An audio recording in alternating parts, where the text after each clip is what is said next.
Halo, selamat pagi, siang, sore, dan malam buat kalian semua dimanapun berada. Balik lagi sama gue, Billy Aditya. Kali ini gue membahas tentang timnas Indonesia yang lagi-lagi kalah dari Uzbekistan di pertandingan kedua AFC U20. Ya, kita sudah resmi tidak lolos ke babak knockout dan sangat jauh dari target yang mana itu ke semifinal ya, dan lolos ke Piala Dunia U20 karena hanya semifinalis aja yang lolos. Dan ini juga merupakan rekor yang kurang baik karena di edisi terakhir saat tahun 2023 di mana saat itu coach Shin Tae-yong yang menangani timnas Indonesia, kalau di catatan gue ini kita berhasil koleksi 4 poin di edisi terakhir yang mana kita akhirnya nggak lolos karena hanya kalah selisih gol lawan atau dengan Irak ya guys. Kita berhasil menang lawan Suriah, kita berhasil nahan imbang Uzbekistan yang tadi kita kalah. Kita juga kalah tipis dari Irak di matchday pertama tuh di edisi. Kita punya poin yang sama dengan Irak yaitu 4, tapi sayang kita kalah selisih gol. Yang mana juara di turnamen tersebut adalah Uzbekistan. Ya, tim yang kita berhasil seriin di fase grup, dan lawannya adalah Irak yang juga ketemu sama kita di fase grup yang membuat kita gagal lolos karena hanya kalah selisih gol. Sekali lagi, walaupun nanti kita berhasil menang dari Yaman, berarti sudah dipastikan ini kita ada penurunan ya secara poin gitu. Setelah punya poin 4, kalaupun kita bisa menang lawan Yaman, poin maksimal kita hanya 3. Itu pun jika menang ya, sekali lagi. Oke, kalau kita lihat semalam itu lagi-lagi problemnya sama kayak saat lawan Iran. Kita sering banget kalah duel udara. 2 gol Uzbekistan itu lagi-lagi hasil dari crossing ya guys. Dan yang nyundul ini pemain Uzbek yang bisa dibilang tinggi badannya gak lebih tinggi dari pemain Indonesia. Kayak si Urin Baev tuh, itu tingginya cuman 170 cm. Dan si Said Nuralev juga tinggi cuma 178. Ini kalau kita compare sama back atau center back kita, Kadek Arel itu tingginya 185 cm, dan Iqbal Gwijanggi itu tingginya 179 cm. Tapi entah kenapa selalu kalah duel udara nih. Ya termasuk di kedua gol ini ya. Walaupun juga ada kalau nggak salah Donitri ya yang gagal loncat ya atau kalah gitu. Nah, gue bilang kalau kita kalah postur sih, ya sebenarnya malah kita menang dari segi postur. Emang ini murni menurut gue shaping pertahanan kita itu atau shape pertahanan kita kurang bagus ya guys ya. Sama seperti pas lawan Iran. Di babak pertama sih oke, walaupun ya tetap kecolongan juga dari crossing akhirnya jadi gol pertama buat Uzbekistan. Dan ya gua sekali lagi gimana ya? Ya udahlah, gitulah intinya, mau disalahkan pemain tapi atau postur gitu, kita kalah postur ya nggak juga gitu, seperti yang gue bilang. Uzbek bahkan pencetak golnya lebih pendek daripada back-back kita. Tapi buktinya mereka bisa menang dari kita di duel udara gitu. Kita main cukup bagus di babak pertama maupun setelah kebobolan 1 gol tuh dari si Uripa gitu ya. Kita berhasil langsung respon lewat gol dari Jens Raven. Ya itu juga sempat kita ngerasa punya apa ya, macam harapan lah, wah bisa nih kali ya minimal seri atau mungkin bisa menang gitu. Karena di halftime juga skornya sama. Dan di awal babak kedua baru aja berjalan 1 menit, memang Uzbek ini langsung main agresif banget. Dan hasilnya kita kebobolan lagi nih guys. Walaupun di gol kedua ini bukan dari skema crossing atau bola udara, tapi itu kelihatan banget shape pertahanan kita tuh jelek banget ya. Kita nggak bisa mengantisipasi pergerakan dari pemain Uzbek yang emang kencang banget. Ya udah, akhirnya kita kalah 2-1 dan akhirnya Uzbek berhasil kill the game melalui lagi-lagi bola atas nih. Nah ini si Said Nuralev nih kalau nggak salah yang cetak gol ya, striker mereka yang tingginya cuma 178 sebenarnya, tapi bisa nyundul bola gitu, memenangi duel-duel dari kiper kita dan dua center back kita dan juga Dunitri Pamungkas ya, karena kan dia di sebelah kiri. Dan ya itulah Indonesia resmi gagal ke knockout, dan kita gagal juga untuk mencapai target masuk ke Piala Dunia U20. Kalau gue pribadi sih memang dari awal ketika melihat tim yang dihadapi adalah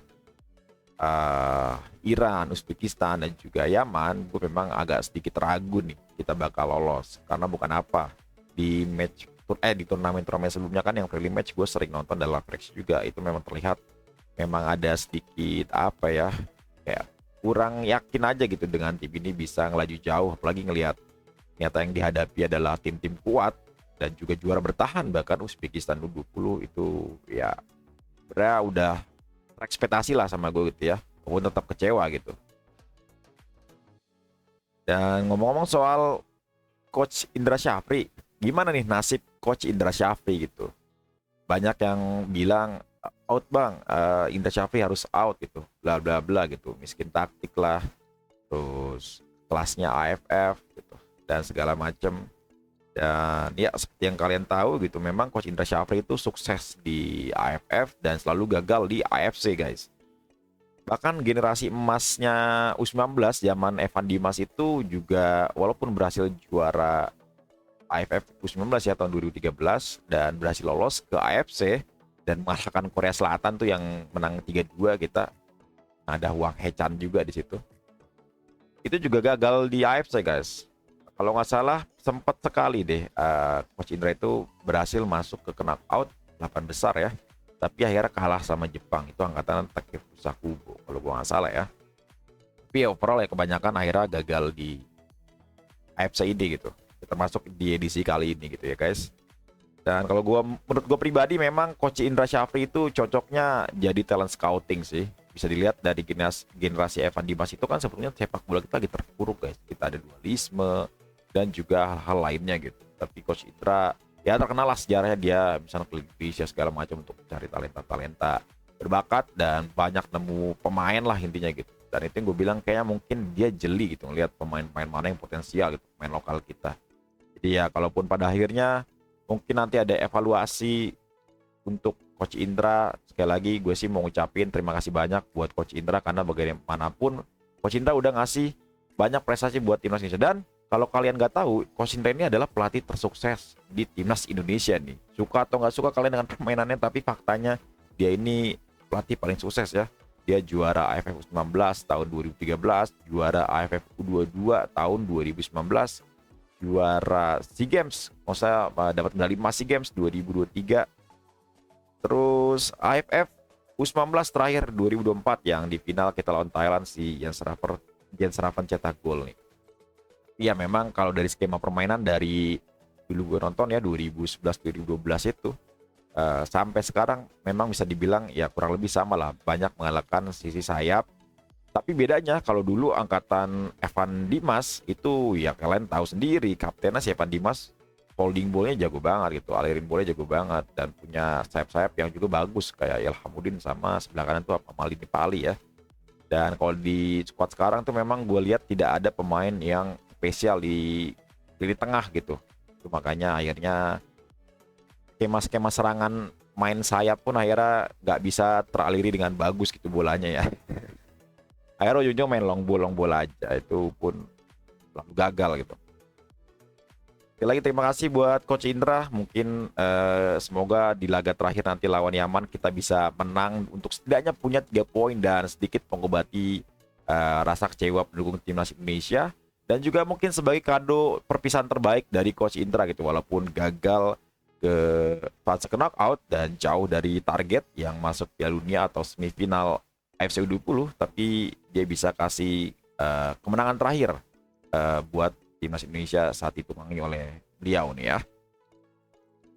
Dan untuk pelatih U19 selanjutnya, nah menurut kalian kalau Coach Indra betul dipecat, kira-kira siapa yang layak menggantikannya gitu? Apakah Denny Lanzat atau Gerald Vandenberg atau mungkin Coach Kurniawan Dwi Yulianto? Karena di AFC 20 ini juga Coach Kurniawan dipanggil ya, karena kan dia kan melatih di Como FC di Itali yang juga kebetulan ownernya punya ini ya orang Indonesia. Atau kita kasih kesempatan Coach Kurniawan nih guys ya, atau mungkin kalian punya apa namanya nama-nama lainnya yang kira-kira cocok melatih timnas Indonesia U19 atau U20 ini. Silahkan tulis di kolom komentar, alright. Dan itu aja dari gua. Sekali lagi terima kasih banyak yang sudah menonton sampai akhir. Jangan lupa dibantu pencet tombol like-nya ya guys. Dan silakan tuh komen menurut kalian siapa yang cocok menggantikan Coach Indra jika memang dipecat setelah AFC U19 ini ya. Sekali lagi terima kasih Coach Indra Syafri. Terima kasih timnas U19 atau U20 Indonesia. Ya, setidaknya juga udah cetak gol ya. Walaupun cuma satu. Itu dari gue. Terima kasih banyak. Assalamualaikum warahmatullahi wabarakatuh.